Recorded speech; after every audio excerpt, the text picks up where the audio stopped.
In this video, I'm going to show you the procedure on how you can link your Lidl Plus app to your loyalty card. So the Lidl Plus app itself acts as a digital loyalty card, so there is no separate physical loyalty card to link. However, if you are asking about linking about type of a Lidl loyalty program or card to the Lidl Plus app, here's how you need to do it. First thing, you have to go ahead and register yourself. So make sure to enter in your email address, verify your phone number and all that. And once logged in, after registering, the app will generate a digital Lidl Plus card that you can use at the checkout.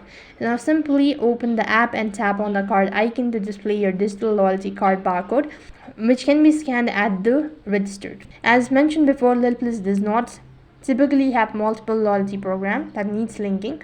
The Lidl Plus app consolidates all loyalty benefits, documents, all loyalty benefit, discounts and reward into one place. Now keep your personal information up to date in the Lidl Plus app to ensure you receive all available offers and benefit. So the Lidl Plus app functions as your loyalty card and all benefits are accessed directly through the app itself. Now there is no need to additional linking to physical card.